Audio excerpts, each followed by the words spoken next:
The Crimson Executioner will torture you, yes. Coming soon to this theater.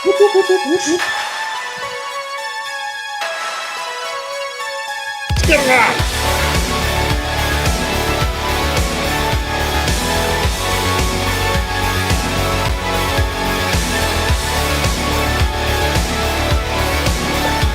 Jingle!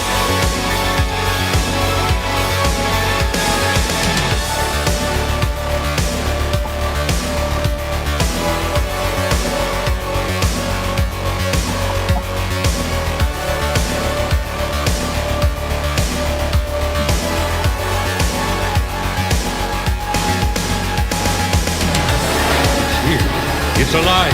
It's moving. It's coming this way.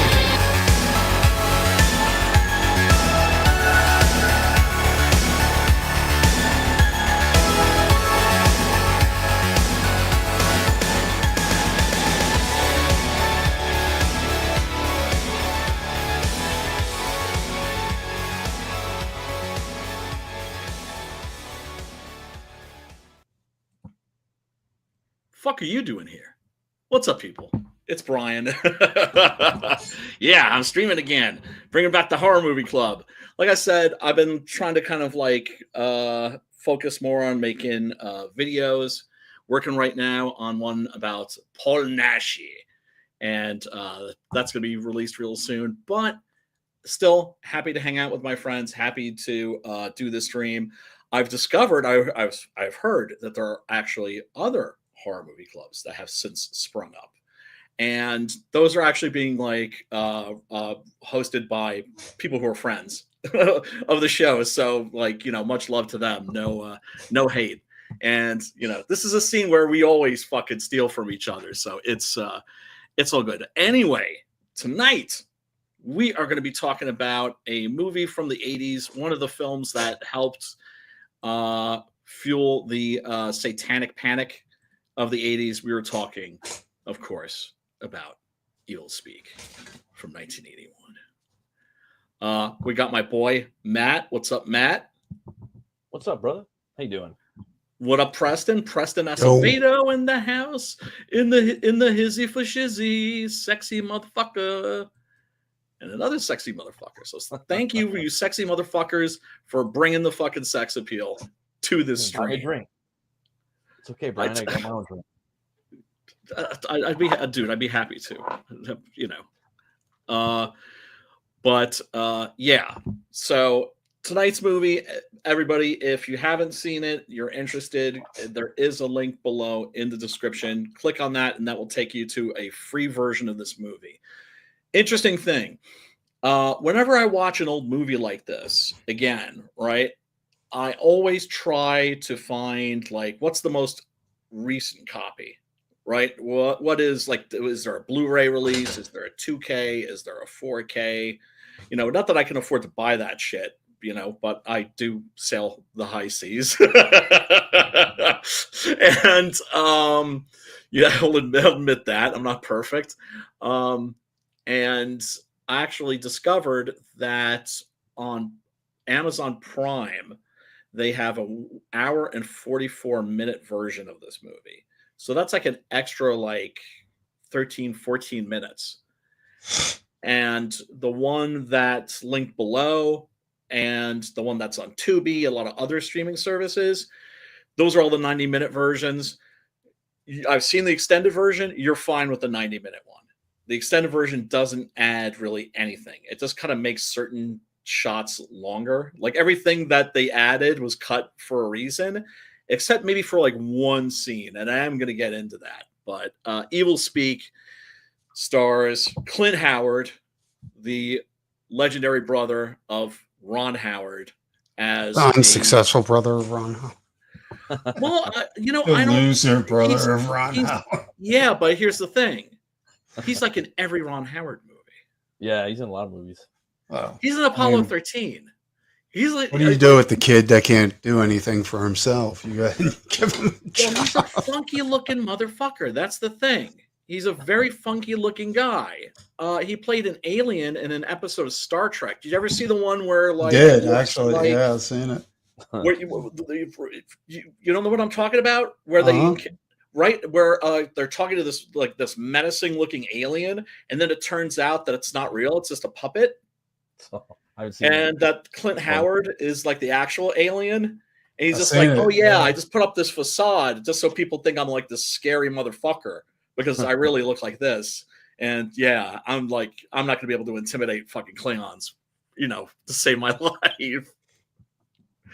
But he has been in a lot of movies in a leading role, I think twice. Once was in this, and the second one was in I want to say 95, 96, which was the Ice Cream Man, which I remember that. Yeah. Yeah, it's horrible. It's Terrible. a horror movie that's produced by porn producers, and it shows. It's just bad, right? It's not like with like the first Count Yorga movie, right? Like that was supposed to be like a softcore movie, and they went, solid. well, fuck, awesome, right? Well, I mean, the sequel's better, but still, it's just like that's a legit horror movie. And but yeah, enough about Paul Norman. We got to get into, well, first of all, this is a art inspired show. We're all comic book creators. These dudes are artists. So I'm just a lowly writer, but I try my best. And of course, we love art, and I especially love looking over different movie posters and fan art and all that shit. This is the standard poster right here. This is the one that you pretty much saw on like video store shelves. And it's pretty cool. Remember the little kid you used to pick on? Well, he's a big boy now. Yeah, I like that. I like how little they understood about computers back then. and the occult, because Right. one of the things I love about this movie, it has an understanding of the occult of about like, I want to say like a 13-year-old boy. And it's almost like he got his powers from internet gas. Yeah. Oh my god, did that shit ever get published? No idea. I don't think it did it? You must have been watching this movie when you had that idea. So PCs were relatively new. They weren't in every house yet. That would only happen when internet speeds got faster and the computer became the new VCR. That is to say, it was a device that you bought so you could watch porn. Right? That's what pornography drives, like 90% of fucking technology. It's sad but fucking true. But you had the Texas Instruments computer. It was starting, right? This is like the days of DOS, right? I never could fucking learn that shit. I had a computer and I just found that shit just too fucking frustrating, really, to fuck with. But this is about a kid that's bullied at a military academy, and he basically uses a computer to hack into Satan, and gain satanic powers to get revenge on his tormentors. And boy, does he have a lot of fucking tormentors. Holy fucking shit. Poor fucking guy cannot get a fucking break. It's just like the fucking bullies, of course, are fucking with them. And then the fucking staff at the academy are all fucking hating on him. And I was friends with somebody like that when I was a kid. Like, he was one of my best friends too. But anywhere we went, like, people instantly hated that motherfucker. Like, I don't know what the problem was. Yeah. But it was like, I don't know if it was like some type of odor he was giving off or something. Pheromones. Yeah. But people fucking hate. I mean, it was like, went to a party one time, and everything was cool and shit. And all of a sudden, I walked out for a second, dude. I went to go use the bathroom. I come back, and there's this dude trying to beat his ass. I was like, what happened? He's like, I just don't like that motherfucker. I was like, was like, dude, you need to back the fuck off. Nobody's here to fight. He's like, no, I want him. I was like, go through me and you can have him. He was like, I don't want to do that. I was like, nah, dude, come on, let's do this. Then the cops came because there was another fight outside, and oh my god, the host is on the cop's car with his eye bleeding. I'm drunk. It was nuts, dude. It was fucking crazy.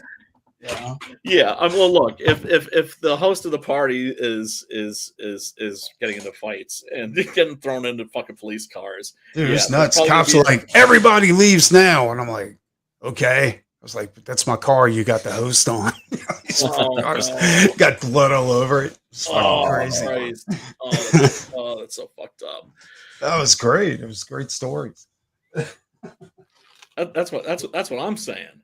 Yeah, this is a spectacularly gruesome. Oh, this was also one of the movies on the infamous Video Nasties list. The Video Nasties list, I've talked about that before. That was the list of movies that cops would take with them when they would raid video stores. What? Yeah. And if you don't know anything about the Video Nasties era, there's a number of documentaries about it. There's books written about it now. And it's a really fascinating subject. You know, remember when we had fucking Lucifer Storm on here, and I told him, like, you know, I like how fucking jealous I was, because it's like we thought we were deviants renting these movies and watching them. Those motherfuckers were breaking the law. Yeah, right. So how much more fun was that? Right? Breaking the law, breaking the law. You really feel like a fucking deviant if you, God, just fuck it, man. I'm very, very fucking jealous of those motherfuckers. This is what, let's see. This is a terrible one. This is for like the German VHS release. Oh, snap. What the fuck happened to Clint's head? Yeah, he's got like somebody else on this. Like, that's not even him. Doesn't even look anything like him. No. You know what this movie reminded me of was Carrie a little bit Carrie in there. Oh, a lot. This movie is totally Stephen King. This movie's very Stephen King-like. Especially with the, well, first of all, it's clearly inspired by Carrie, right? You've got this character that's being bullied, and it's coming from all sides, right? Yeah. And he has two friends, right? There's another student that watches out for him to the best of his ability. He also happens to be the only black kid at the academy, in case you didn't notice.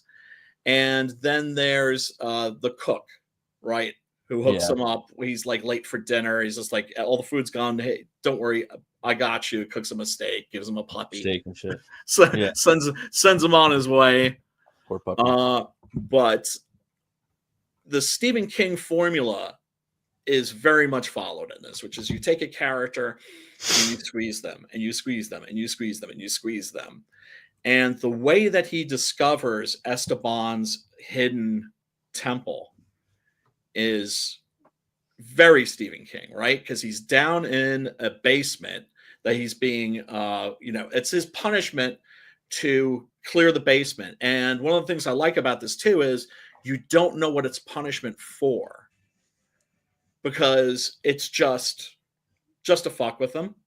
Because as you see, it's just like he's the guy that they'll just blame shit on and just kind of, he's the whipping boy for the school. And the staff are not only not protecting him, they're engaging in the abuse themselves. Or they're worse in some cases. Yes. No, I mean, that I experienced that as a kid. And so when I saw this as a kid, I related to it a lot. I wasn't ready to sell my soul to Satan, but did I want to fireball my school and kill all of my tormentors? Absolutely. I always say that if I had been 15 years old and I had gotten superpowers, I would have used them to hurt people. That would have been number 15-year-old wouldn't.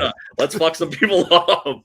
Oh, dude, there would have been so many fucking. Oh my god. Bright burns going on. Oh, yeah, insane, dude. Bright burn is probably the most accurate form of Superman. I still haven't seen that. I gotta check it out. It's good. It's fucking insane. Did you hear It's that he's good. working with Zack Snyder now? They're gonna do a movie. They're probably gonna do. They're thinking he's gonna do either The Dark Knight or Dark Knight Returns or The Authority. Oh, what him and Zack Snyder? Yeah. Oh, pause. Because they're all Really? homies from the Dawn of the Dead remake. Remember? Oh, of course. Yeah, Jim Gunn, of course, wrote the screenplay for that. I went over it a little bit on my show last night. Ah, fuck, I missed that part. It was in the beginning. But well, look, I keep saying they should do the Snyderverse for Netflix and and have like the James Gunn verse for theaters. There's no reason why you can't have two universes, right? Like worlds. Earth 1 and Earth 2, motherfuckers. Or, that's what I'm saying. Or animated series. They're saying they might make the Snyderverse an animated series. They already do have two because there's a Reeves verse for the Batman, so there's technically two right now that Gunn's letting happen. Well, yeah, I don't know if I'd want that as an animated series, because the whole thing with Zack Snyder is that he's not really an artist or a storyteller. He's a visual stylist. And the look, man, like his when we got that peak at the Fourth World, when we got that peak at Apocalypse, and fucking Granny Goodness chilling, right? And the Furies aren't far behind. I'm not one of the Snyder bros, but I think he's got some talent. Like, I think he's a great director. Well, here's the thing about the Snyderverse. It's very fucked up and flawed, but it is also very, very, very fucking metal. Yeah. I like it. A lot of people. Oh God! They interviewed him, and they were like, Joe Rogan interviewed him, I think, and he was like, "Yeah, so you did Justice League," and he goes, "Yeah," he goes, and a lot of people were mad at you because of Batman, because I made him kill. And it was like, when they first told me like Batman doesn't kill, he goes, "What did you think I was going to make him do?" That's why I didn't like Superman, Batman versus Superman. Although, like I said, in the extended version, I can deal with it because it's more obvious that, like, oh, Batman hasn't always been like this. He's been like this ever since the Joker killed Robin. Yeah, dude, I have no idea why they hid the extended version. Why they wouldn't release it that way? Like, it's so stupid. You know what I'm saying? Warner Brothers Warner Brothers has never known what to do with the DC universe live action, right? Which is why they should have gotten the fucking people running the animation unit doing the fucking live action, but they never did that because his daughter died, dude. That was why I remember.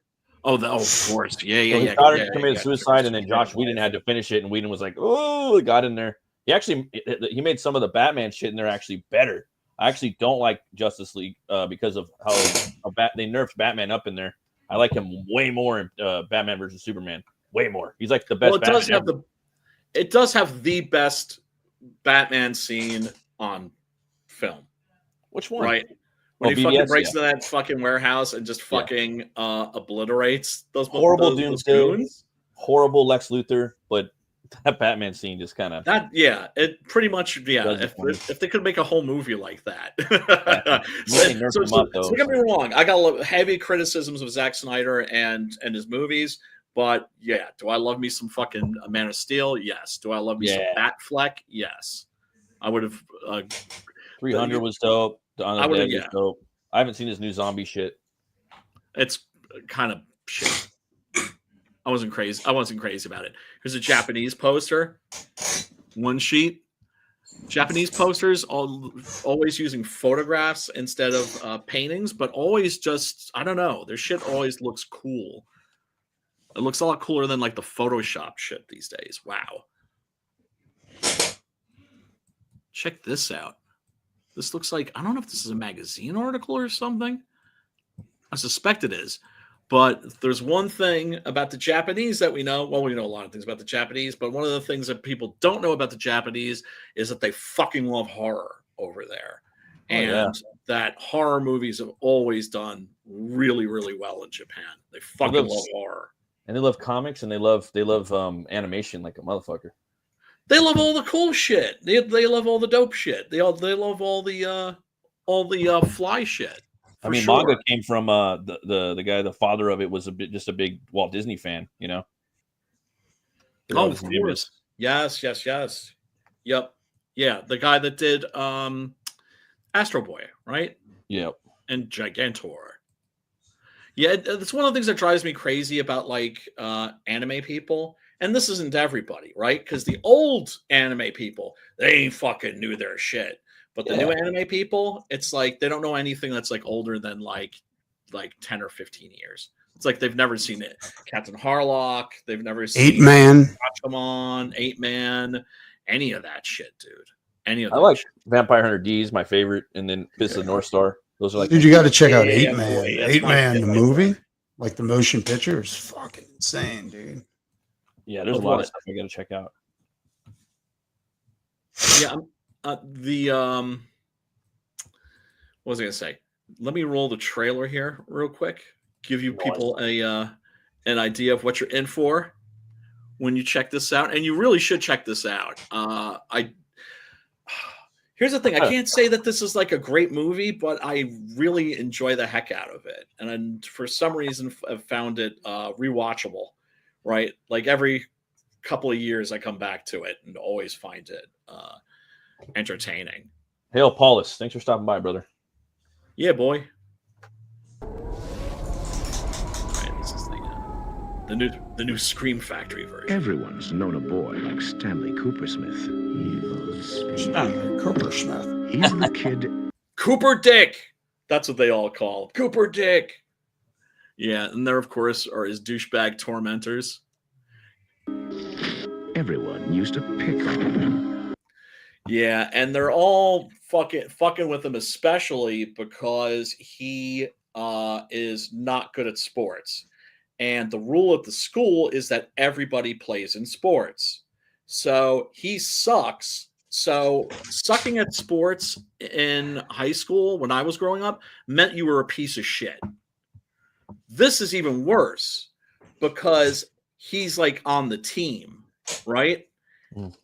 And the team see him as a hindrance. And there's a moment where, you know, they're fucking with them and the coach breaks it up, not for Coopersmith's sake, but for the jock's sake, and brings him aside and says, yeah, you know, look, I know it's like, but it's the rules. We got to have him. But if he should just so happen to have an accident on the field, wink, wink, right? Which is never brought up again. But I do know at least one person that when he was playing football in high school was told to break another player's leg and went out and promptly did exactly that. Sports, yeah, and people have no idea like how important especially sports are in small towns. Oh yeah, and like Texas too. It's like, oh my god, is that Friday Night Lights bullshit?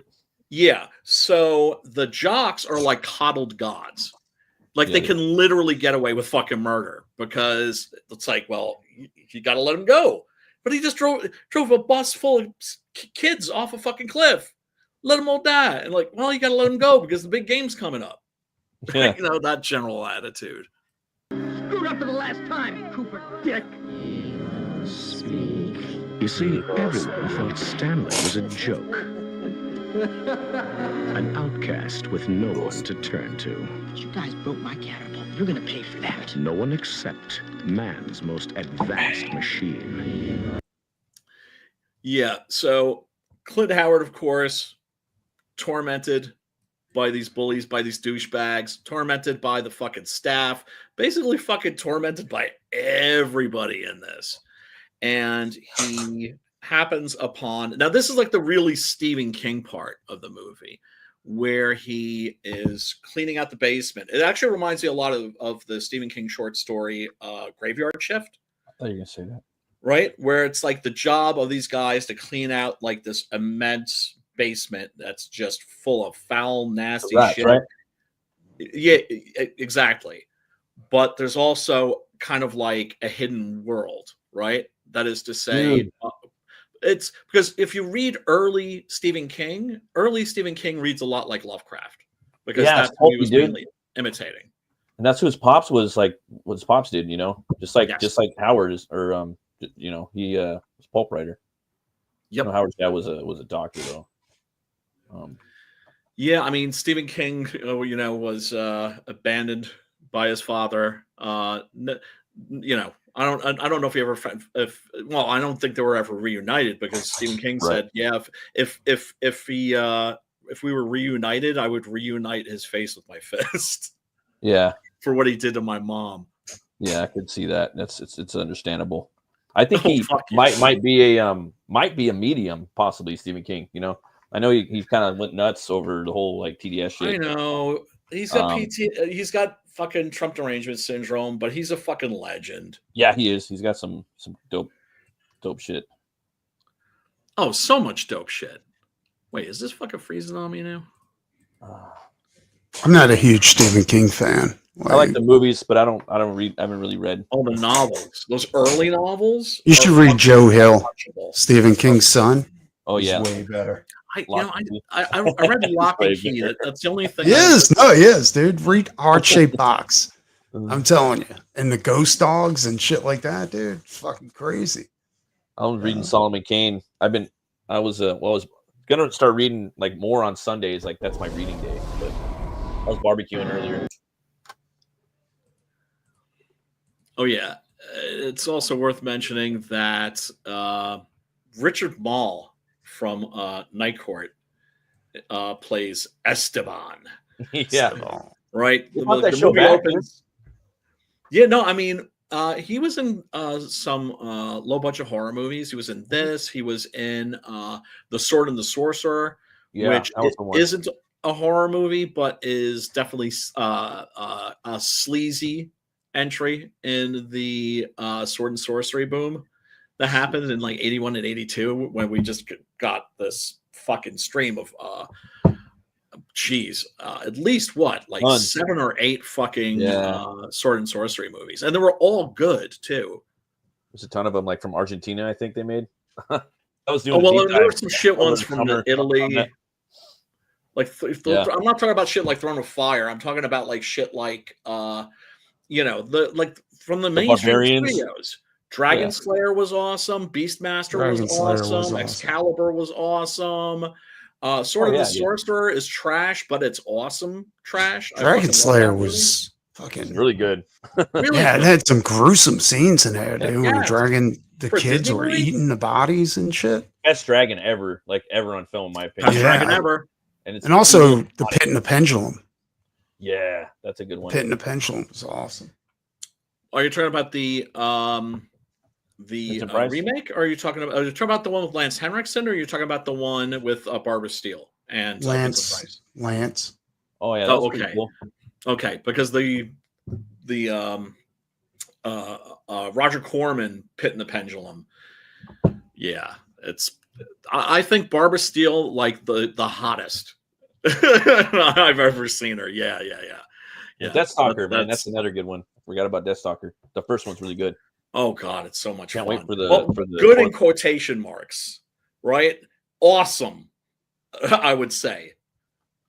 Right? Because it's just like, well, is this a good movie? No. Is it awesome? Fuck yeah. And so yeah, Esteban and his followers are condemned to roam the savage lands, which are of course America. And there you see a dude with the conquistador helmet, and then Esteban engages in a little fucking human sacrifice, chopping this chick's head off. It's a pretty good effect too, I have to say. And then we were bounced into the real world. But yeah, Stanley is down in the basement, and he's like pushing against a wall, and a brick falls in. And then he takes a peek within and sees a passage. So, of course, what's down the passage? Very Stephen King shit. Lovecraftian too. Usually, critics will interpret this sort of a thing as a descent into the subconscious, right? It's a thing in Gothic literature. All characters are always going fucking down, down into like the heart of the evil, and he finds it, and it's R.G. Armstrong. R.G. Armstrong, if you didn't know, this dude was in a fuck ton of movies. He's always like the angry drunk guy. He's scary in here. He's like the biggest villain when you think about it. Oh yeah, well no, he tries to fuck Cooper Smith. Yeah, I was gonna say grape or SA, and I just realized like I just should just say butt fuck. I probably that dude. What's it? Prune Face from Dick Tracy or whatever. Oh yes. It's a good movie. Yeah. Dick Tracy. Yeah, I wasn't crazy about the Dick Tracy movie, but I did love the special the makeup effects. Right, were fucking awesome. Right, like flat top, looking exactly like flat top. Hey, Tracy. Yeah, pretty cool. And this is attributed to Khalil Gibran, who's best known for a book of poetry called The Prophet, which is amazing. And Satan said to the man of God, "What would you do tomorrow if you allowed me to die today? What vocation would you pursue if my name disappeared?" Eesh. Yeah, I know it's a little pretentious. It's a little. It's he could have chosen a better quote, is what I'm saying.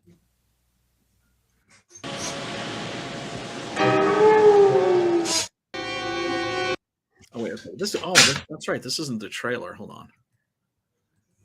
But yeah, this is I think where R.G. Armstrong gets his fucking noggin fucking twisted around.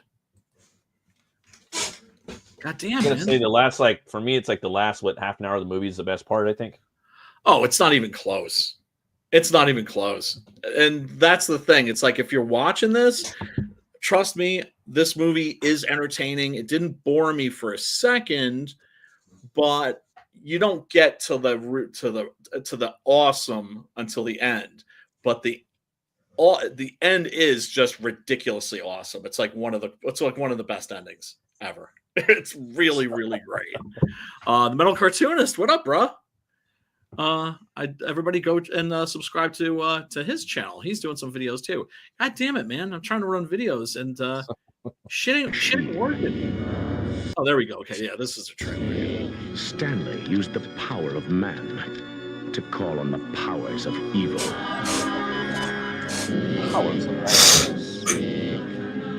So what he's doing is he's not really summoning Satan. He's kind of summoning Esteban, the devil's pawn, right? At least that's the impression that I get, because, of course, you see Richard Mall's face, Esteban's face, superimposed over his own when he's getting, I wouldn't say possessed, because it's clearly him that's doing the murders. Stanley Cooper Smith. I think he's calling up some. He's inhaling that internet gas that just came out of the cross. And all hell broke loose. That came out of Soft Serve's ass. The cross, like that gas that just came. That's internet gas. I don't know if you're familiar with that, but oh yeah, one of the things we are going to be definitely taking a look at are the computer effects in this, because he does things with his computer here that you could not do with a computer back then, or probably even now. But it's cool seeing how animation was used in the past to create what looked like computer. Oh yeah.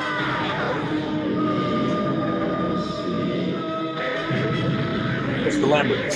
Imbue these creatures with your strength and force.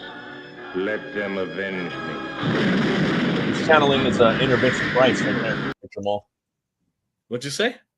He was channeling his inner Vincent Price, Richard Mall. Oh, for sure. For sure. Yeah, when he comes out of that fucking hole, like levitating with the fucking sword and his hair all like popped up like a fucking fright wig. Oh, yeah. Yeah, and there's some sweet money shots, too. But this movie actually does deliver on the board.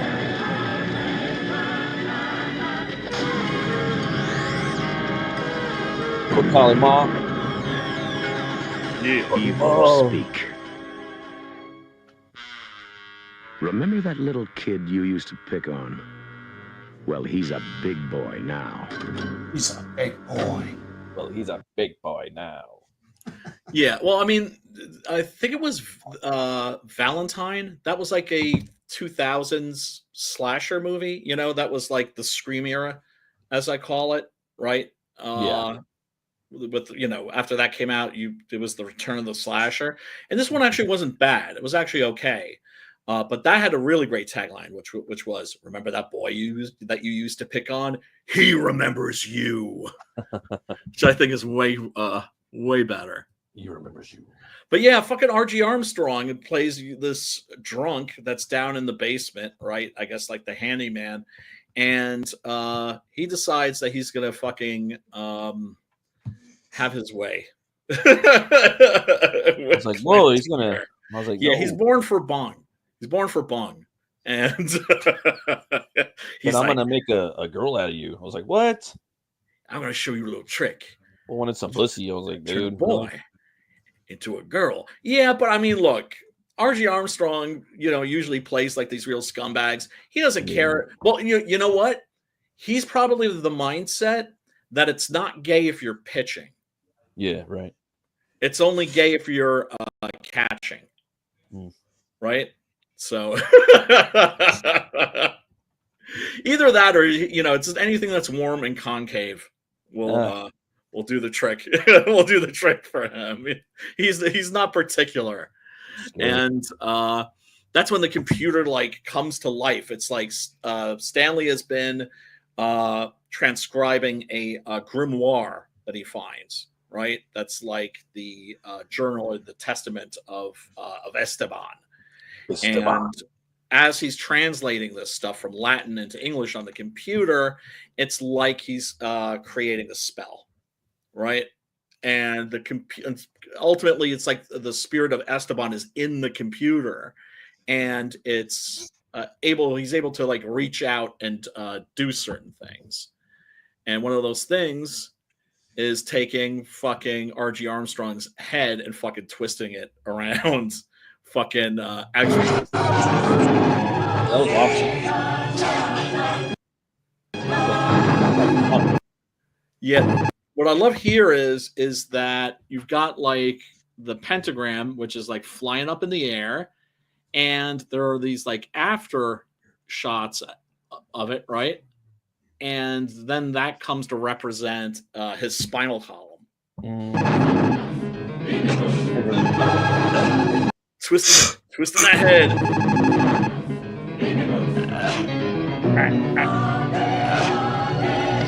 He's like, what the fuck?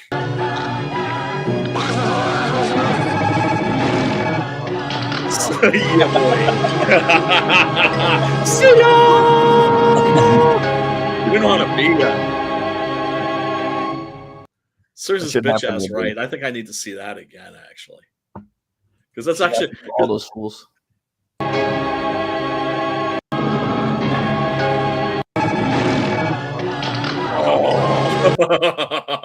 Yeah. That's a great fucking money shot. All right. Yeah, there we go. when he comes back at the end of the movie, oh yeah. Oh, by the way, spoilers, this movie's been out since 1981. So, sue me. The money shots in this, man, when you get the fucking gore, it's pretty fucking sweet. You got the flesh-eating pigs. Yeah, those pigs went full of Hannibal on everybody, man. Oh yeah. They eat that bitch that steals the grimoire from Stanley, and as a matter of fact, this bitch right here, this is the bitch I'm fucking talking about, right? Miss Friedemeyer. Friedemeyer. And then you have the commandant, or I guess the head of the school. I don't know what his rank would be, but I love the fact that they chose this actor who is an older fellow, and gave him like this like perfect black hair, right? Because this is sort of a reference to the fact that Reagan was president at the time, and he was like an ancient dude that was like walking around with a full head of like colored hair. And it kind of looked ridiculous, and it looks ridiculous on him. But this dude is actually sexually abusing Stanley, which I think is really fucked up. He's sexually abusing him. He's fucking beating his ass with a. Did you guys fucking watch the movie? No. How about you, Matt? You watched the movie, right? Yeah, I watched it, but I guess I didn't really think about it like that. But maybe he's a. Well, here's my feeling. He's beating on his ass. He's a fucking grown boy, right? Yeah. And R.G. Armstrong wanted to fuck him, and the feeling that, of course, this is maybe just my writer's brain, but I could get the feeling that when he's fucking flogging him like this, he's got a rock hard dick. That it's a form of sexual sadism. That's how I interpret it. And then it cuts to a shot of Miss Friedemeyer smiling, hearing the abuse going on, and just kind of, getting this wistful look like she gets off on it. This movie's full of like some really creepy shit. Yeah. It's a real look. I think it's a really fun movie. Matt, what did you think? To be honest, I wasn't really a big fan of it. I thought the ending was okay. Where you got when they fucked everybody up, but I don't know. It just took a while to get to this. You found it boring in terms of the pacing? Yeah. Okay. Yeah, no, I mean, that is one of the things that I warn people about with this movie. Like, I'm fucking strung along all the way, right? Like, it's fucking got me from the very beginning, because it's got that Stephen King feel to it. Yeah. But at the very least, if you are a lover of horror movies and cinematic mayhem, you have to watch this movie, if just for the fucking ending, because the ending is fucking sweet. Yeah, the ending was pretty crazy. Like the last, it's insane. Last 20 minutes of the movie, it feels like they just kind of, jam it up in the end. When she gets it right there, Miss, yeah, oh, whatever her name is, that was the lady. Friedemeyer, yeah, Friedemeyer, yeah. It's about as much skin as I can show. And yeah, so then of course his bullies come in and they find his puppy. Yeah. So what do? They kill his puppy. Yeah, that was horrible. And I think I've seen this movie when I was a kid. Like, cause I remember the puppy scene, like vaguely. Like it fucked me up a little bit. Yeah, it was sad. It's real fucking heartless. And that's one of the things that I probably one of the reasons why I can't stand to see animals hurt. To be honest, even that's movies, my thing too. I can watch a human beings being eviscerated, but like anything with animals like freaks me out. And it's used to good effect in this. And it really is ultimately just like a really sad story about this kid. It's just like, at this point, really, what does he have to lose? Right. Of course, the answer is his immortal soul. Yeah. But he's just a fucking kid. Well, as far as like military schools, it came out that a lot of military schools were gaping and abusing their charges. You know what I'm saying? They even made a movie about a few of them. Yeah. Yeah. Shocking. Yeah. Of course. Too. I don't know. That's creepy as fuck. Never send your kids to military school. No, absolutely not. Definitely not.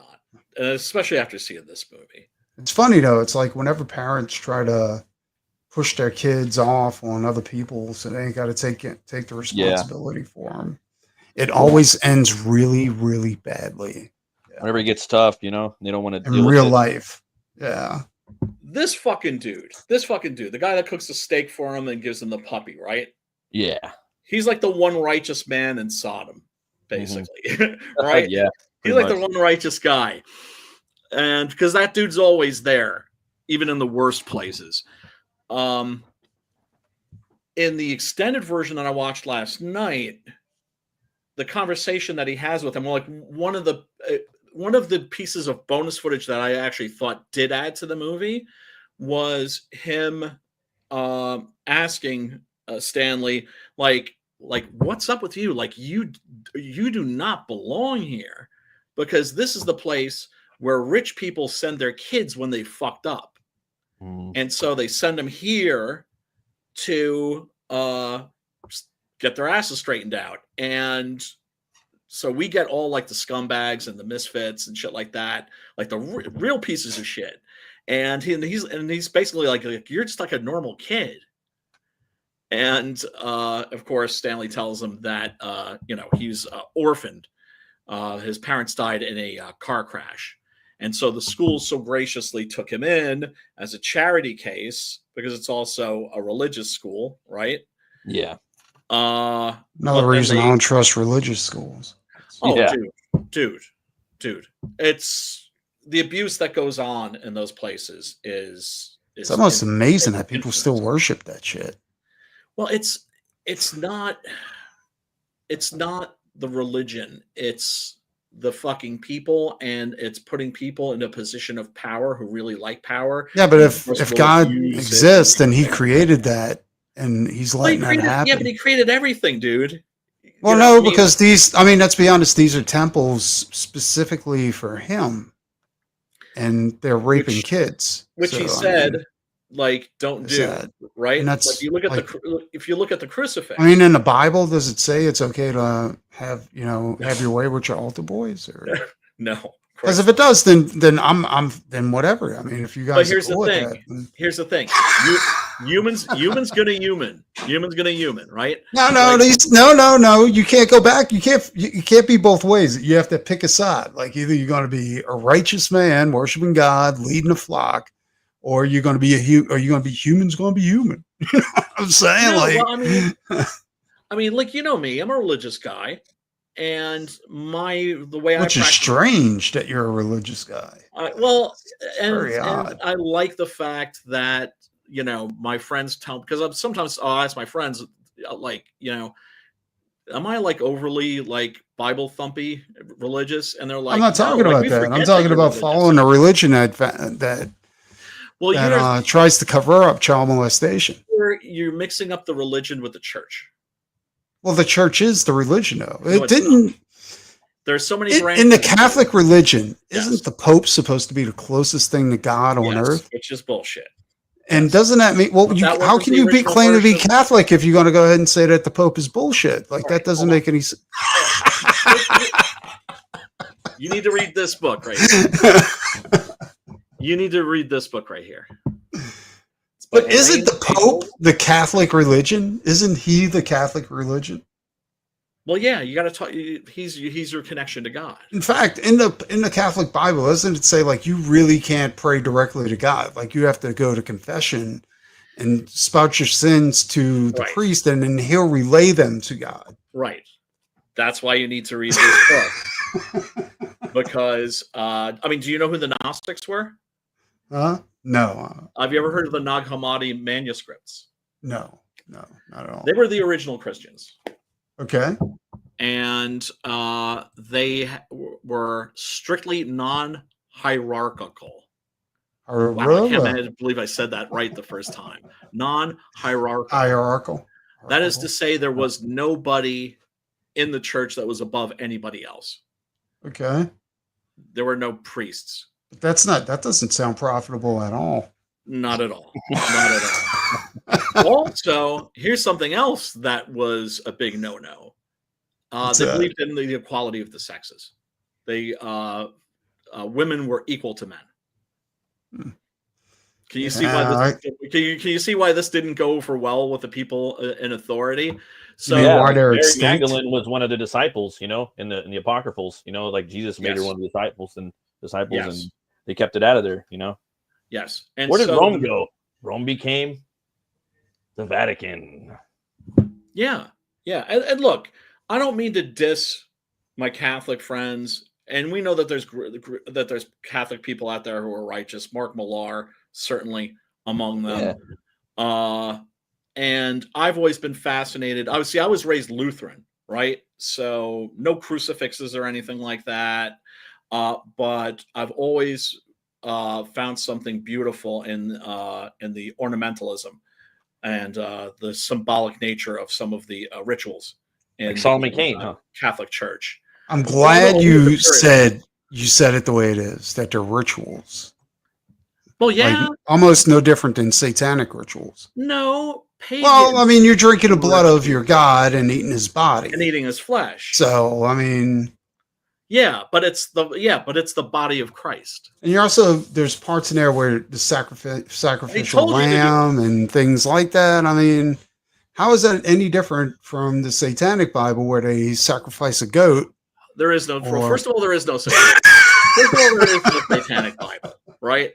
The Satanic Bible was written by a wanker by the name of Alexander Levy, who changed his name. Levy didn't sound sinister enough, Yeah. so he changed his name to LaVey. And so there is no Satanic Bible. Were there actual? Well, I mean, that's devil kind of history? that's kind of Almost weird certain- because who was the almost guy who wrote the Holy Bible? There's not one guy. It was a Council of Nicaea. The Bible isn't a book. It's a bunch of books. Well, It's a collection. that's my argument on why. Like, It's the same thing with because the Christians have their terminology down, so you can't argue with a Christian because they're like, it's been centuries. They've had this. They had their game down for centuries. You know what I'm saying? Like, Chris Hedges wrote a book called American Fascists, and it's about fundamentalist Christians in America. And he said he did not use the term fascist lightly. And he said that one of the things that he discovered from hanging out with these people is that the world destroyed them. And that this was what they were hanging on to. Magical Jesus, he calls it. Mind you, Chris Hedges, Christian and an ordained minister. Went to divinity school and all that shit, right?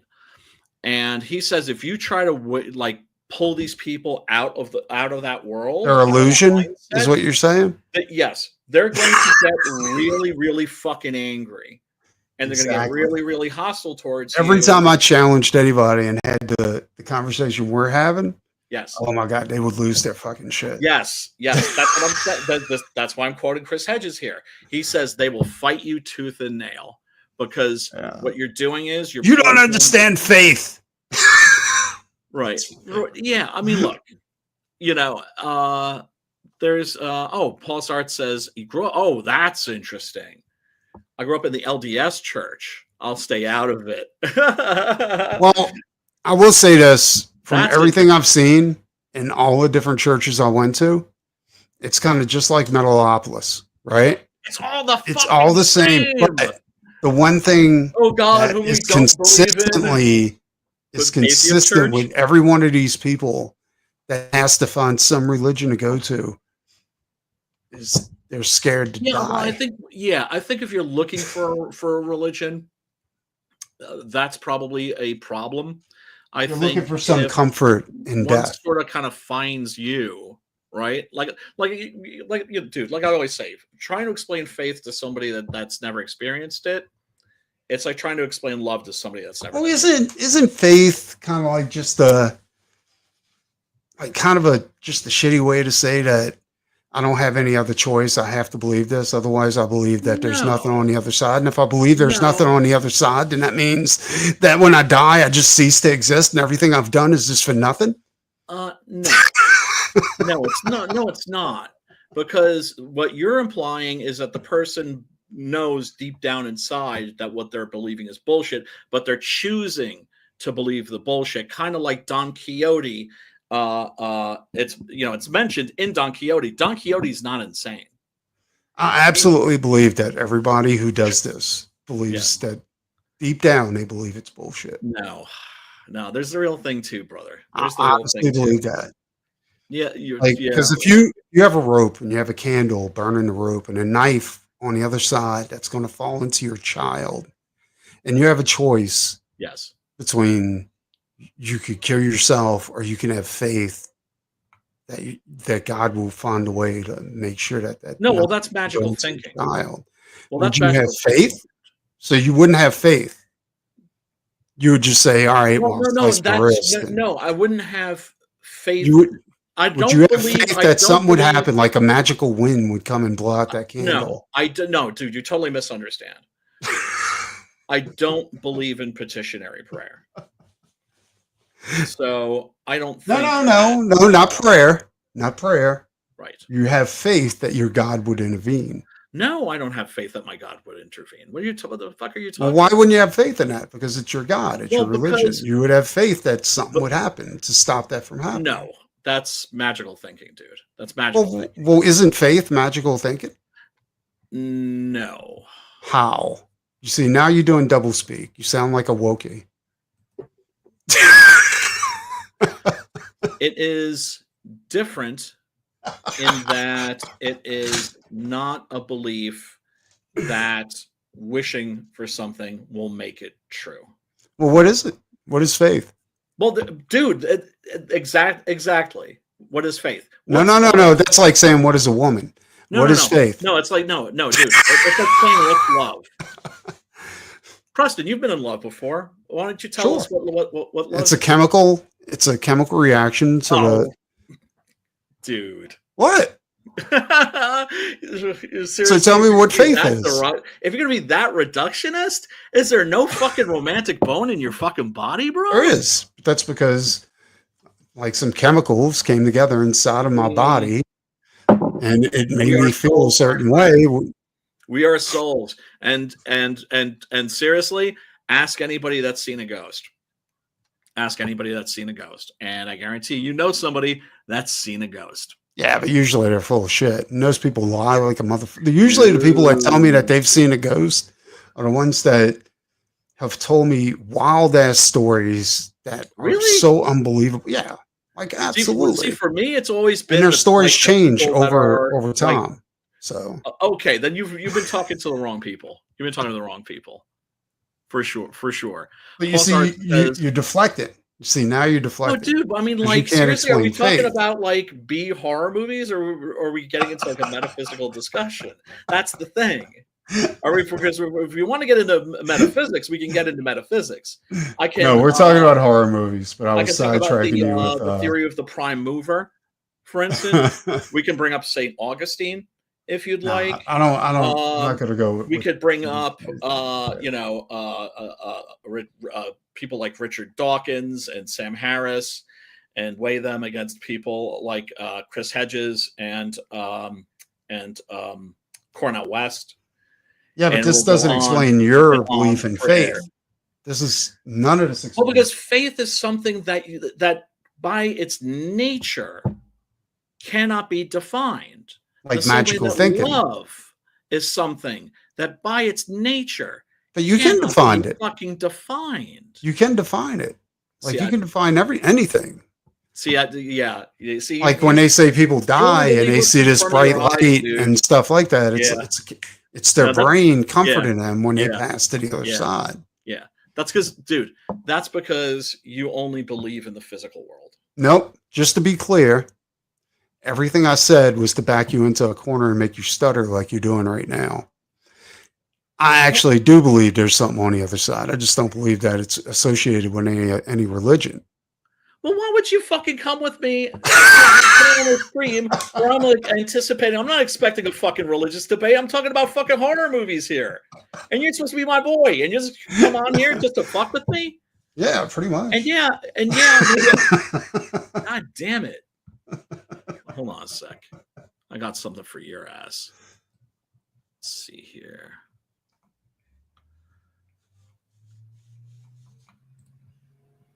You got to prepare me for these things, dude. Can I tell you something? What? Fuck you. Fuck you. Because seriously, if you do want to like arrange like a debate about this, I could always take you up on that. It is not something I am reluctant.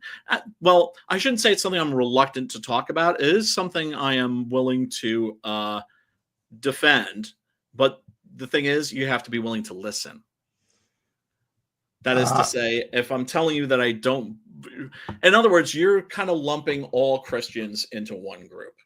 And you're lumping, because I think you've only encountered one type of religious person in your life.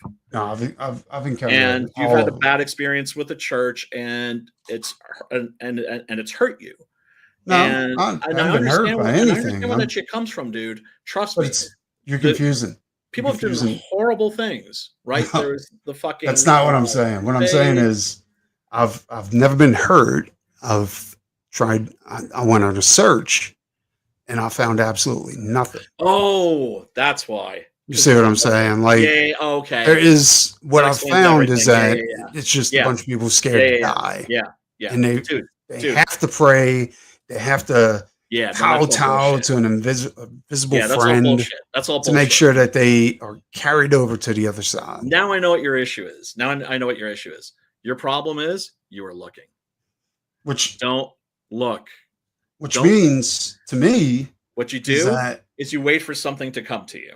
Most of these people are just scared to die. Like if you're scared to die, this is actually a rational reaction for somebody, even intelligent people, to do the dumbest thing and fall for faith or religion. You know what I'm saying? Faith and religion are not the same thing. They're just, they're just not. You're talking about an institution versus something that is personal. Do you have a Bible?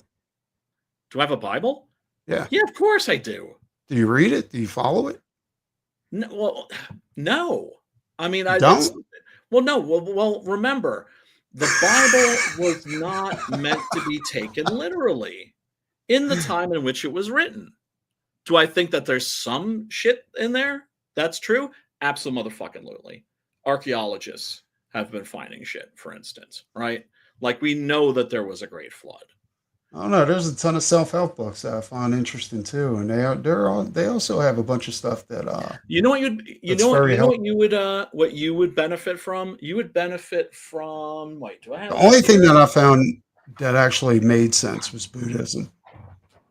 Wait, hold on a second, because I think I have the book that you're looking for here. I don't want to. I'm not going to read anything.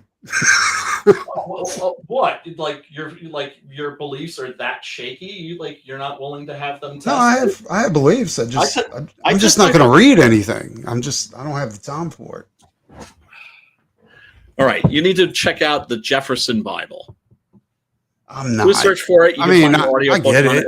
It's not long. It's a very thin book. You should be able to. I know, but I'm just not going to waste my time with bullshit. It's just not going to happen. Right, but because you're afraid. Because you're afraid that I'm not afraid. Maybe if I was afraid, I'd be worse. I'd be going to church every Sunday. Your beliefs will be tested. But no, I always think you're saying there's nothing on the other side.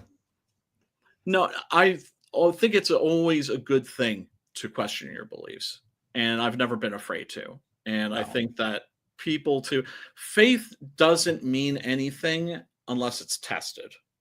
Yeah. And my faith got tested in a very, very major way. Job style, right? And it held up. Much to my surprise, much to my amazement. My mother getting Alzheimer's, my brother dying of fucking Lou Gehrig's, my father dying of fucking pancreatic cancer, losing my cat, losing my home, losing everything, having my entire fucking life destroyed. I had faith through all that. And why? I don't know. Because it wasn't a conscious thing. And I thought, but there's also no question, was my faith tested? Absolutely. But it came out stronger than it did. The people that aren't willing to test their faith, I think it's because they deep down know that it's on very, very shaky foundations. Well, the Buddha has a saying, life is suffering. Yes, and that you want to get away from desire because desire is the root of all suffering. Don't think I haven't studied like all the major religions. I have. Like everything you just said, like I think everybody's experienced that to some level. You know what I'm saying? Like pretty much. I mean, I'm not trying to diminish anything you just said. I'm just saying, like, I know everybody And I'm not Guys trying. can't I'm do not trying to that, fucking like it's go woe is me. no. I'm not saying that. What I'm Right. saying is like it's all in the way you deal with it. You see what I'm saying? Like Right. And you hope that, well, for me, it's all about how you treat other people, right? For me, I don't go to church.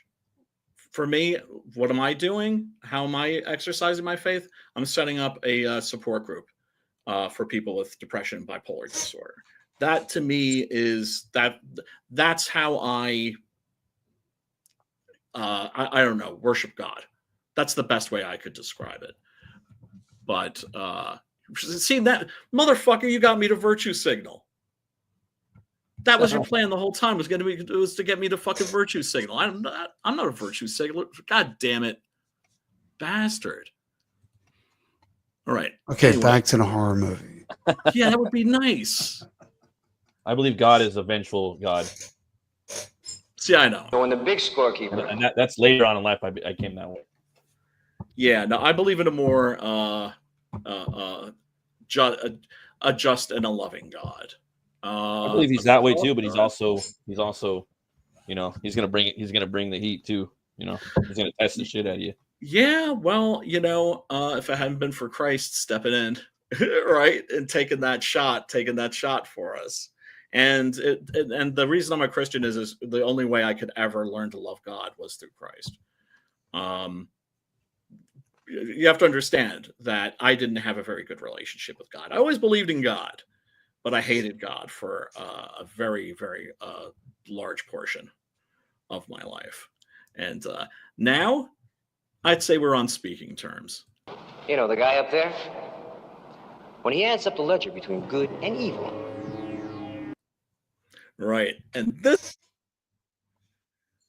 fucker who, right, how does he treat the least of these? Stanley is nothing if not the least of these, right? And Christ said, what you do unto the least of these, you're doing unto me. So, of course, this dude's a fucking piece of shit and a fucking hypocrite.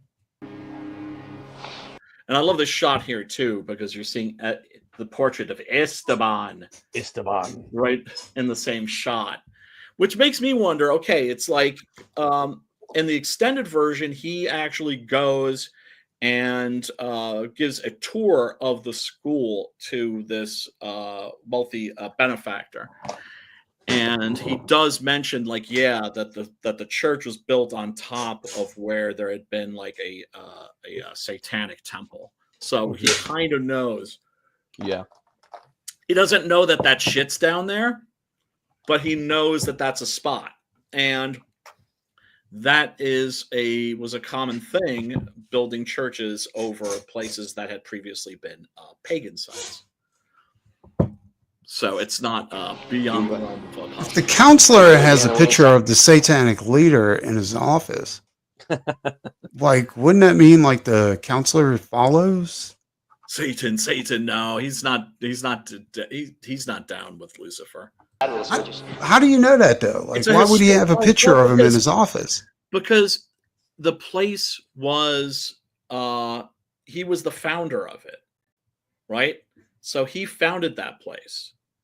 And remember, like in the beginning of the movie, how like the conquistadors, like they're saying, like, we're just gonna leave you here. And you know, hopefully, like through hardship, you'll learn to repent. And if we see you again and you know, and you're still down with Satan, we're gonna fucking kill you. Which evidently they must have done, although we don't find out the particulars of that. But yeah, the effects in this are pretty fucking sweet. Here we're seeing a stone Christ suddenly the veins in his wrist are pulsating. Hell to pay.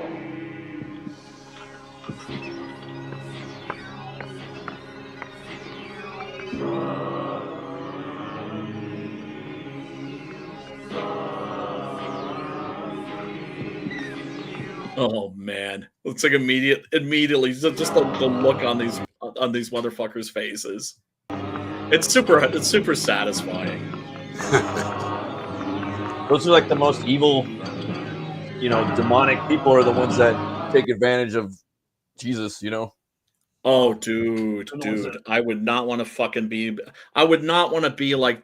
I would not want to be one of these motherfuckers when they have to face God. Like when Jerry Falwell died, I just kind of went ooh, because I was just like, oh man, that motherfucker's actually gonna have to meet his maker. Oh, ow! I would not want to be in his shoes. Funk? Yeah, that's what I'm fucking talking about. See that again? Oh. And one more time. Yeah, boy.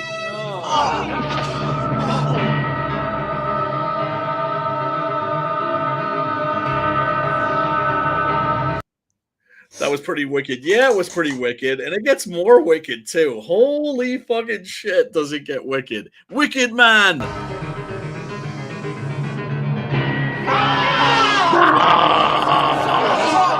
They start screaming like bitches. And I just love the coach. He's like the biggest coward. He's not trying to get those kids out of there. He's trying to get his own ass out of there first. He's like, fuck all y'all. I'm saving my own ass. It's my favorite part right here.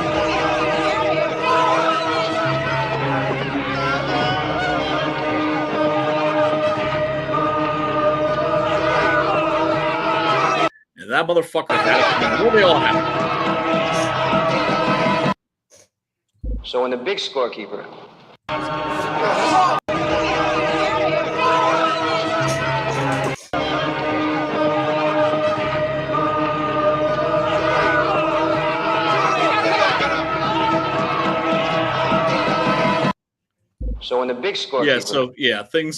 things take a turn for the worse for them. And then the fucking floor explodes, which is great, right? The floor explodes and oh, wait a second. Oh, you know what? That's actually worth showing because the fog computer effects in this are really interesting.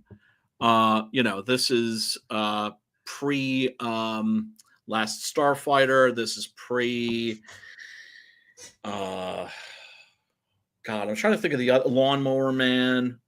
Those early movies that were depicting virtual reality and that sort of a thing. So I liked it when they used to do practical effects. Oh man, it's the best. Yeah, I mean, well, oh god, thank God that practical effects are back. I think that was The Walking Dead really that kind of brought practical effects back. Spearheaded it.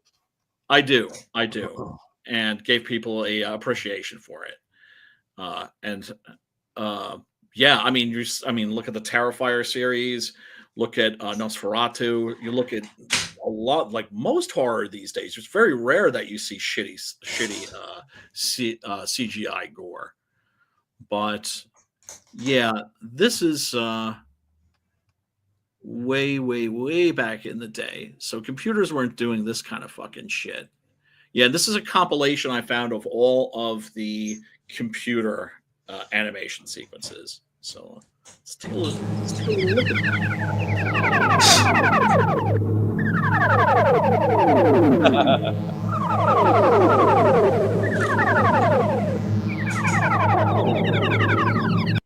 Yeah, so none of this is done with computers. This is just all hand-drawn animation. Esteban. He's a guitar player, right? What? Esteban's a guitar player? Preston knows what I'm talking about, right? Esteban. I'm trying to think. The Spanish guitar player. He's like, it's really good. I don't think I've heard him. I don't think so. He passed away. He's like a celebrity kind of. Oh, what band is you're talking about? An Esteban who? It's actually, it was like a real a musician. He would like sell guitars and shit. Spanish guitar player. Paul, I'm late on this one. Paul says, nailed him. Yeah, he nailed him. It's not a tumor. It's not a tumor. I gotta get out of here. My head's starting to hurt. I got All right, dude. polyps in my All head. right. I hope you feel better, bro. Hope you feel better. Oh, Watch this fucking movie, dude. I'm telling you, you get a fucking kick out of this. I did. I watched it. You just said you didn't. I know. I'm out of here. You're number one. You're number one, Preston. Goddamn, guy wants to have a whole like religious discussion. We're here like slightly baked, talking about fucking evil speak, talking about fucking like sleazy like B horror movies from the 80s. But yeah, check this out. That's strange. I'm having a problem playing videos for some reason tonight. Hold on a sec. Could be I have too much shit loaded in the back here. Have you seen that show on Netflix called The Last Kingdom? The Last Kingdom? No, I don't believe so. Is that live action, animated? It's live action. Okay. It's like the formation of England and all like the Anglo-Saxons and the Vikings. Oh, it's really good. It's the best Viking like property ever, I would say. Really? I forgot all about the show too, man. Because I haven't been watching Netflix for like 5 years. Yeah. They had a fifth season and then a movie. So like instead of a season 6, they just did a solid movie, you know.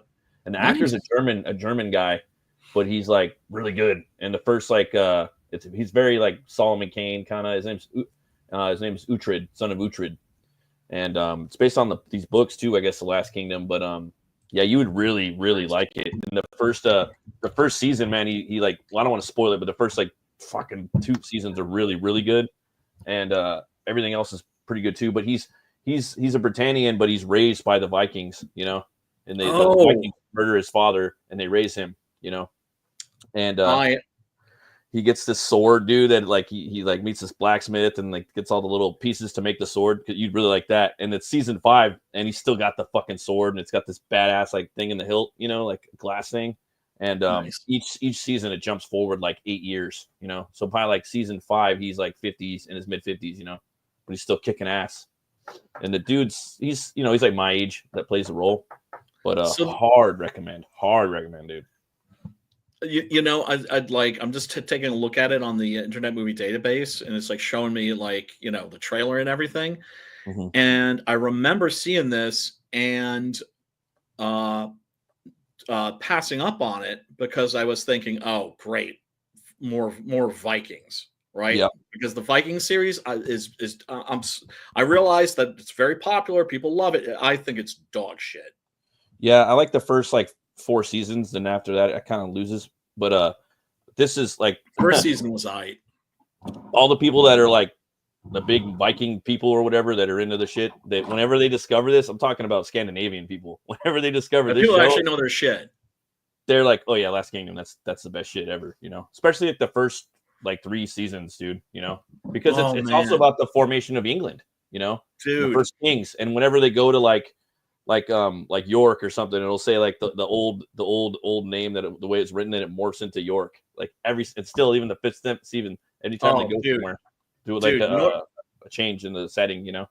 You know what killed me was Germany's been killing it with movies and TV, right? They're not quite up to like South Korea, but they've been producing great shit. And so they came out with a series called Barbarians. Oh, and yeah. I'm thinking, this is going to be the story of Arminius, right? And the Black Forest Massacre. Yeah. And, you know, basically Germanic barbarians versus Romans. Mm-hmm. And I'm like, you know, I'm already like 3/4 erect just knowing that this thing's coming out, right? Mm-hmm. And I watch it, and what is it? It's Vikings. Oh, yeah.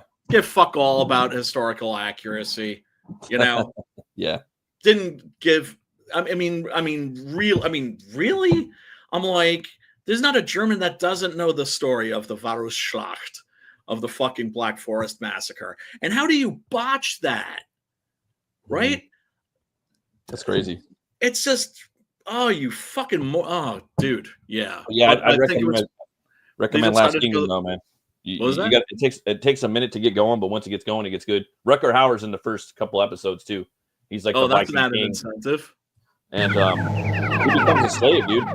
He's a slave like in the first season, I think. Fucking Like dope. a galley slave. Yeah. He's rowing and So was Cole. yeah, it's very much like Cole. Yeah, I love that idea of doing the Myers-Briggs personality test for Oh yeah, Conan and yeah. Cole. Yeah, I was filming a video for the other channel and kind of talking about that a little bit. That's just gonna drop probably in about a month. That sounds cool. I know we're all working on videos. So I mean, shit looks like it's from a computer. It's From the but like I day, said, yeah. of course, it's not. Yeah. Oh yeah, and then the very end, Esteban.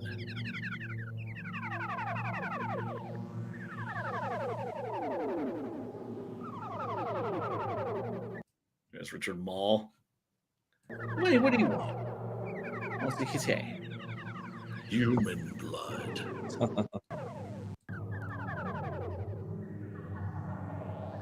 Wow, you could just have this on a loop, and it would be hypnotizing. Right.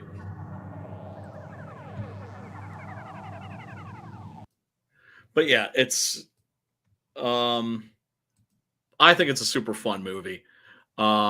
Your results may vary. Matt's not crazy about it. So what would you say? Would you say fast forward to like the last 20 minutes, Nah, or watch the whole movie. watch the whole fucking movie? Absolutely. Because the whole last 20 minutes isn't awesome unless you watch the whole fucking movie. I don't know. Like, I don't like doing that. You know, I like to watch a whole movie even if I'm not feeling it. You know, I don't want to like miss anything or lose context or Right. or the build. You know. Yeah. And let me see if I can run another. Oh, wait a second. Oh, yeah. Because, yeah, no, I of course, you know how I love my fucking headshots in movies. And you know what I mean by headshots. If there's a fucking horror movie and it's got like a paper mache head getting fucked over, whether it be by a sword or a battle axe or a shotgun or a helicopter blade, I am happy as a fucking pig and shit. I just it makes me a happy boy. You know these dudes screaming like bitches, pussies. The look of fear on their faces as he comes fucking floating out of there with the sword. Yeah, that was trippy, dude. The whole sword scene, you know, where he's flying around. Yeah, and floating around. Yeah, and it's not done in a humorless way because, of course, then you have this fellow trying to reason with him, going, Cooper Smith, like, you stop this now. Yeah, right? Yeah. And discovers, that he's not up for a conversation. Up for the chop. Yeah, man. Booyakasha! This is cool too because he's clearly it's so fast though, like you can't even like really see it. You know, I almost feel like they should have slowed it down a little bit, or it feels like they cut the scene too. Like you don't. I feel like you don't really see it that quick. Like maybe we're looking at a different print of it, possibly. Maybe because I was like, it seems like they cut it. Like they cut the scene right when he got to it. You know? Really? Yeah. What were you watching this on? Were you, on like YouTube, what link did I YouTube. provide? It was on YouTube. Okay. I was just like, damn, that looks crazy. That's like a good effect right there. It's an awesome effect because you're like, seeing why it. even do it if you can't see it? Oh, you know what I think they did? I think they put like a red light over it too, or something like a filter over it. You know what I mean? You know what I'm talking about? So you couldn't really like see it all. Like it just kind of blended into it. But there's a squib or something in there too, because you see he hits the head, right? And he fucking nails it. It's a nice fucking dead center shot. And he's splitting the skull. And so it's splitting, but then, right? This is still like all natural headshot. And then suddenly, as it's like coming apart, boom, you see the explosion there? Yeah. That's definitely like a bullet squib. That's like Bullet squibs, in case you folks didn't know, they're little tiny explosive charges, and they put them on, like, whenever you see like somebody getting shot and you see like a gout of blood, that's a bullet squib. It's a teeny tiny little fucking explosion. Although people who have had those things go off on them will tell you, it's like, yeah, you fucking feel that shit. Hail iron oxide.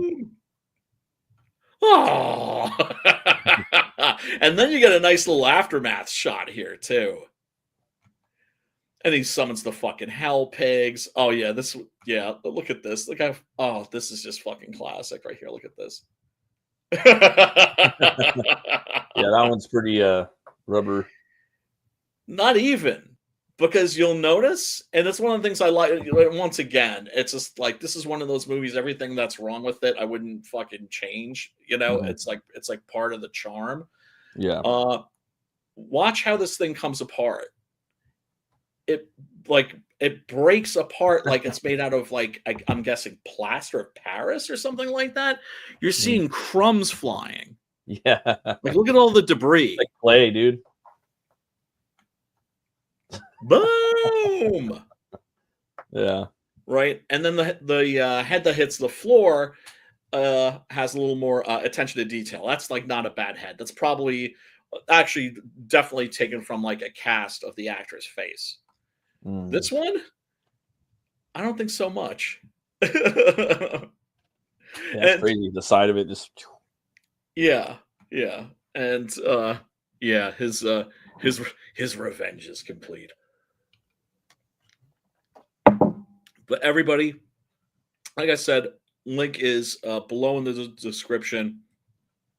Go and check it out. I think it's a really fun movie. Oh, Iron Oxide, one up. Good to see you in the chiz at the chatter. Yeah, man. And I think before we peace out, we should probably do Is the week in horror. The week in horror. Oh, you got the pigs too, man. But he's getting eaten by pigs. Everybody's getting eaten by fucking pigs.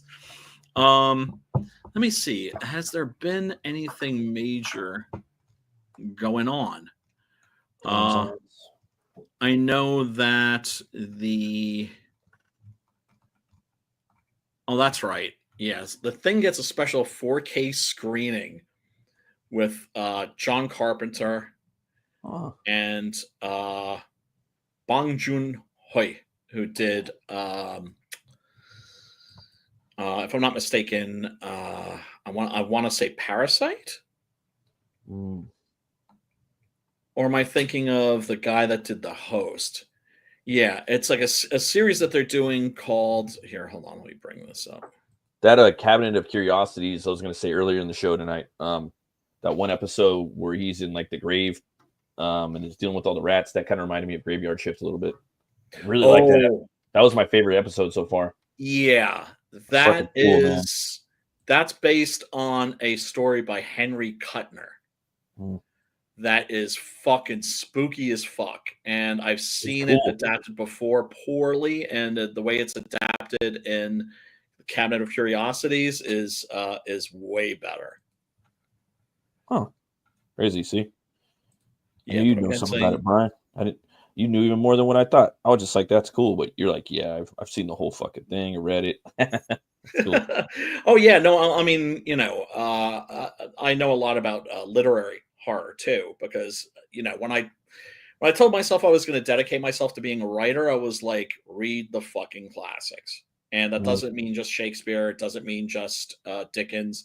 It also means like, and I didn't need any added incentive to fucking, read all of the great classic horror stories.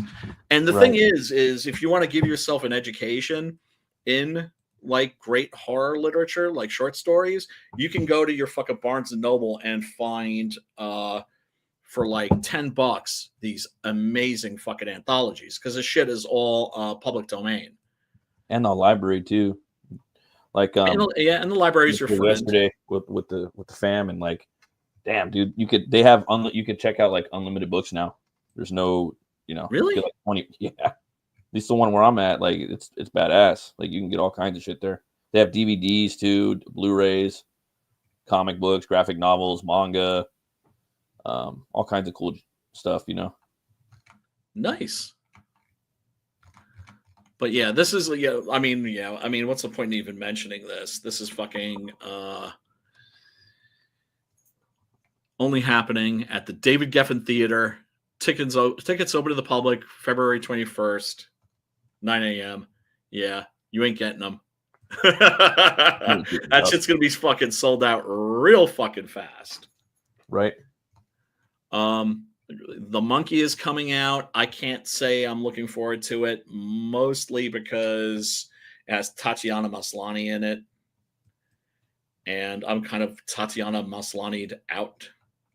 I find it hilarious that they had to string her along and make her think that she was going to be in the Wolverine Deadpool movie. Yeah. Well, now a lot of jazz is going on with Ryan Reynolds. He might even get, Deadpool taken away from him and his wife, all that shit, Yeah, that wouldn't surprise me.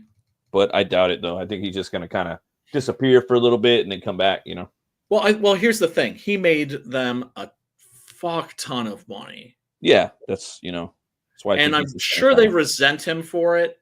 Yeah. But at the same time, they have to survive, right? Yep. And I don't think they're going to hate him. They're never going to hate anybody as much as they hate Chris Pratt. Chris Pratt and Henry Cavill. I think they're like dual antichrists.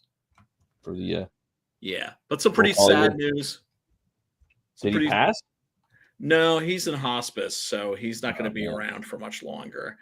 And fans are encouraged to share their appreciation for Bannister by sending letters to. Here's the address. This is on Bloody Disgusting. He was diagnosed with dementia and Parkinson's in 2016. Fuck. Yeah. So he is not long for this world. And Master Ice Cream Man turned master of the fucking quad shotgun.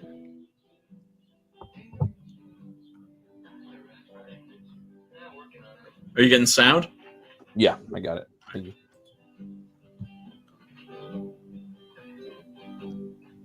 Just sitting here at midnight.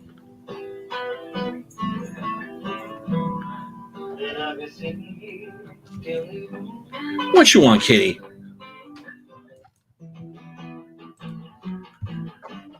Got early Tenacious D. But, yeah, right. Of course, he will be remembered best for his abilities with the quad, with the quad shotty and the chainsaw too. He's very much up there with Ash, as far as I'm concerned, as horror heroes go. Let me see if I can bring that up real quick.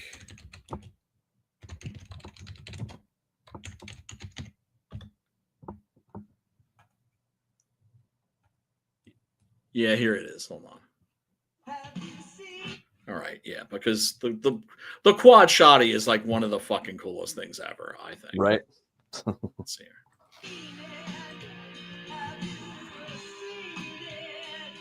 The Reggie.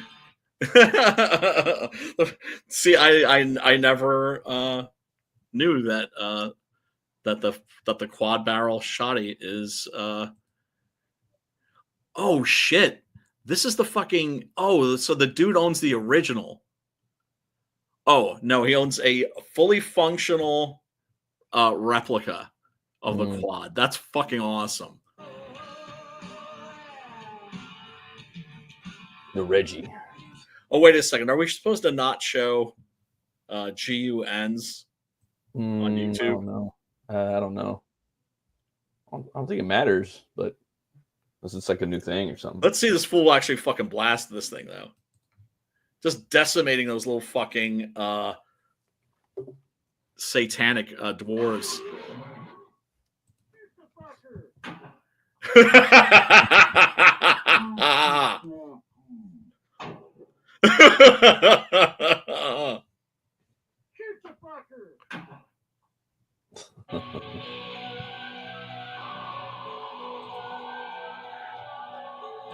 Yeah, God bless the internet and people that have way too much fucking time on their hands. Oh, here it is. Here it is. This is the fucking shot I've been looking for right here. Check this out.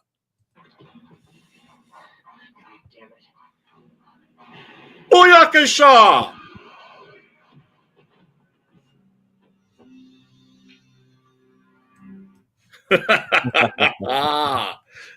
Dude, you've never seen Phantasm 2, huh? Nah, just I have the first one. I just kind of like the first one a lot, you know. It's hard to actually find Part the two. 2 for some reason. I think because it was like a different studio or something like that.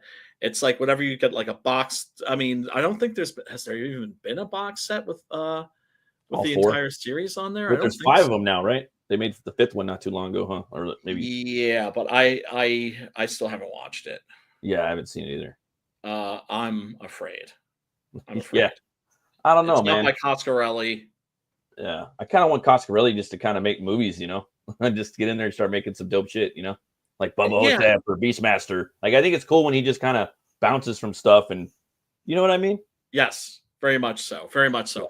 I know he wanted to do Bubba Nosferatu. I was gonna get the comic for that, but I just didn't put it on my pull. I forgot. I remember when it came out. That was probably 10 years ago, actually. When I saw him at the Phantasm 4K screening at the Alamo Draft House, Yeah, he like you could tell like he was testing, right? That he was just like testing the fans just to see what the reaction would be, and he's just like would you be into a Bubba Nosferatu without Bruce Campbell? Oh, And the crowd was like, not so much. Nosferatu on that. Yeah, no, I'm like, Nosferatu. Yeah, exactly. I'm just like, dude, just get over it. That's such a beautiful movie. Yeah. Don't fuck with it. Like, what is it? Like, Bruce Campbell doesn't want to do it, or what? Bruce Campbell doesn't want to do it. But, and he doesn't want to do anything. He just wants to do and the thing fucking is, burn notice shit. Right, but also it's just like, you made a lovely movie. Do something else. What I think he should do is he should do another collaboration with or an adaptation of Joe Lansdale. Yeah, just because he's done Lansdale twice now. Yeah, once for Masters of Horror with Incidents on and Off a Mountain Road. I think that dude just needs to do like one-offs. Personally, he's like a perfect one-off director. You know what I mean? Yes, just go in there and just keep, you know, like, because every one-off he does is like golden, dude. You know, Beastmaster, Bubba Hotep, Phantasm, you know, like keep doing one-offs, and you know, you can have other fuckers do the sequels, you know. Let's see. Oh wait, there was something else. That's what I would do, man. If I was a director, I would just be kind of doing one-offs, you know. Oh, for sure. Funner that way. You get to go on these like adventures. You don't have to like, you get to hit it and quit it in these world or IPs or whatever, these worlds. You just go and move on to the next thing, you know. I think that's a good way else to direct the sequel if there's going to be one. Mm-hmm. Yeah, well, that's what most directors do. Yeah. Oh, dude, check this out. Look at this fucking thing. That's pretty awesome.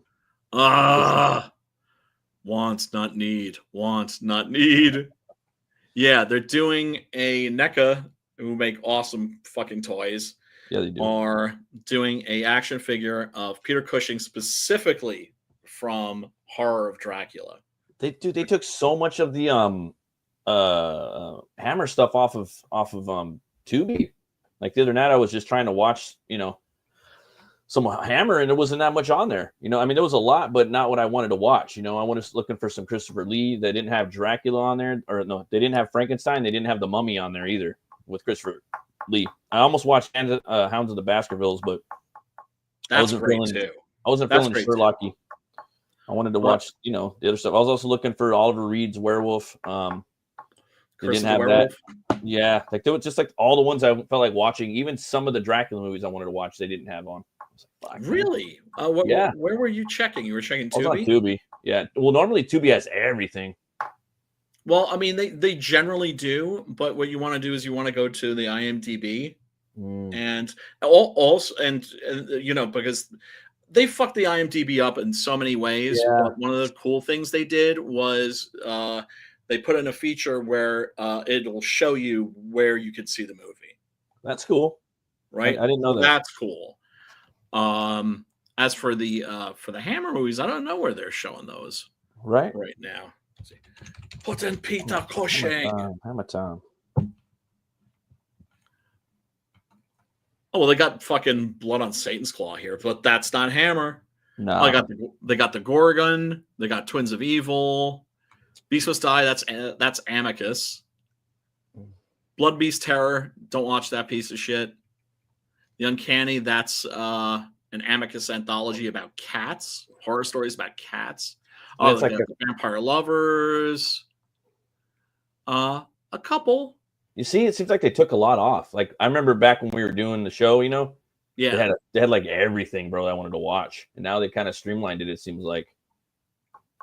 Oh, they got Paul Nash's The Mummy's Revenge. I saw that. I almost watched it. I was like, nah, I want to watch Christopher Lee. I thought that was Christopher Lee for a second, and I was like, no, it's not. No, it's Paul Nashi. And yeah, that's got some good head squishing in it.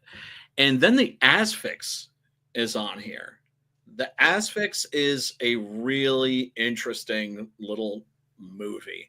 Really? Very little seen, very obscure, but it has like a sort of fervent cult following. Definitely worth a look. Although that's more horror drama than anything else. It's like an M. Night Shyamalan kind of thing, almost, right? Where the emphasis isn't on the scares and dread; it's on the emotions of the characters. But it's very good. It's about a guy who has found a way to defy death by capturing this thing called the Asphyx, which is like a spirit that he discovers that hovers above us right before we die. And if you can capture that thing and bottle it, then you can be immortal. Immortal. Needless to say, the shit doesn't go well. Dr. Jekyll and Sister Hyde, Lust for a Vampire. Oh, that's not where you want to start with Hammer. That's where you kind of want to finish with Hammer. It's kind of notoriously shit. But you know, they've got some stuff on here. Yeah, they got the most, but just kind of the stuff I'm, you know. Yeah. Well, I mean, the thing is like the Hammer movies. I've got copies of those. Actually, still haven't watched my Brides of Dracula Blu-ray yet. Oh, I should rock. Oh yeah, that looks cool. Man. That was when they didn't have Christopher Lee, right? Because he wasn't there for the first sequel. Yes, because it hadn't occurred to them that like, wait, it's like maybe Dracula can come back from the dead. That literally had never occurred to them. They were things about that one as well, you know. Oh, it's amazing. It's amazing. And I have to say, Cushion's like really good in there. Oh, dude. He is the most hardcore military in that hardcore military out of all of the Dracula series. Like that's the most hardcore Van Helsing you've ever seen. I mean, he's like a dieharder in that. You know, there's a scene in that where he gets bitten and has to do something that's just completely fucking brutal to himself in order to escape the curse. Wow. Yeah, it's fucking metal as fuck. Oh yeah. But yeah, it's just like, I want this so bad. Want not need. Oh, and look at this. These motherfuckers are coming out with a fucking Howling action figure. Oh yeah, too. yeah, that thing's been out for a while, bro. Have you seen Professor Murph's werewolf like that he's selling on his campaign for War Party? No, It's like werewolf toy. It's all furry. I think he made like 5 of them. They're like $100 each or some shit. Oh wow, so cool, I love that dude. We're gonna have to go and check it out one of these days. Oh, dude, for sure. Yeah, like on a chill and chill stream, because you've got the right combo right now.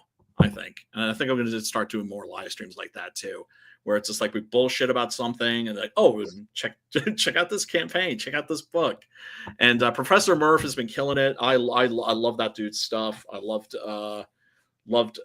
his book, and yeah, now he's like selling he's selling merch Yeah, he's got a bunch of stuff on his campaign. Oh my And then God, there's it's one more book. Hungarian. There's one more. The last entry for War Party, I think, is coming. He's finishing that up. Okay. Yeah, War Party was really, really good. Yeah, Preston did a really nice cover for that. Oh, look at this fucking thing. Oh, I gotta get that. Dude, look at all the articulation. Yeah. No, I got it. That's my favorite werewolf, man. I want to get that one in the Benny and the Howling. Dude, it's all about the fucking Wile E. Coyote ears. Yeah, the demon ears, you know. Look at this thing. They almost look like goat horns, like from a silhouette, you know. Yeah. Oh, it's fucking. There's so many like werewolf stuff coming out right now. Dude, werewolves are hotter than they've ever been. Yeah, and I'm loving that, dude. I'm loving that, right? Because it's been zombies. It's just like, okay, let's get some fucking werewolf mania going down. Because the more werewolf shit they make, the more awesome, the more likely we're to get eventually, like, an awesome werewolf movie or two. Most of them it's harder to make. Like it takes more talent to create the werewolves than the zombie makeup, you know. Yeah, it does. And sorry, but I mean, that's why also there were like, there are a billion more vampire movies because all you need for that is just a pair of fangs. Yeah, exactly. Yeah, that's why I like the Strain and Underworld and shit like that. At least there's like hybrids and, yeah, more creature design. Box here is cool. Fuck me. If I'm at a fucking Target and I happen to be walking by and they're selling this for Target, they have like a little section over by like the books. Whenever I like go through there, take the kids over to the toys, I'm like, all right, where are my toys at? And I go over there. They usually have like a Leatherface and an Ash and stuff like that, or they'll have some cool Ninja Turtle stuff. Yeah. But, I stopped buying toys a while ago, but there's so many, man. Like I would pick up. I want this though for sure. I know, I do too. That's $50. See, I can't fucking justify that. Cool. You know what they need to make is some dope ass, like, even though, they need to make Van Helsing toys, man. This would look pretty cool, dude. Those 3 werewolves in the movie. Oh, like, well, I know they're CGI, but imagine toys of that, bro. Like the big black one at the end, the white one, and there's a brown one, and then there's a gray one, And then imagine a big like hulking Mr. Hyde from the beginning that he fights in the Notre Dame. That'd be cool. The big Dracula. Actually, they did have toys of it. Now that I remember, my brother had one. They had the big Dracula beast. But I don't know, something a little more like articulated like this now, I think would be really, really awesome. Really awesome. All right. I think, well, how long we've been going? We've been going for a while now. A minute, for a minute. And dude, tell everybody where they can find you. Oh yeah, thanks for having me on, Brian. You guys can find me at bat_Merc on Twitter, and my channel is Metal Movies and Brewskis. If you guys want to check out our live streams on Saturday night, we do it on midnight. We talk about monsters, movies, comic books, campaigns, and then we're definitely going to show some metal on there. So it's always try to do it midnight on Saturday nights on Metal Movies and Brewskis. And thanks, Brian. And you guys want to check out my comics, they're at butchcleaver.com on Fund My Comic, and I'm going to be pulling the campaign down in a month. So if you guys want to get the book, now's your chance. Thanks again, Brian, for having me on, brother. You got it, man. You got it. Thanks for being on. Everybody, thanks for hanging out. Smash that like button and click the subscribe, ring a ding ding dong the bell for the notifications. Like I said, probably this is not going to be a weekly thing, but like a one-off thing. Every now and then, got to come back and do it and bullshit about horror movies. Anyway, thanks for tuning in, and until we see you again, peace, love, and metal.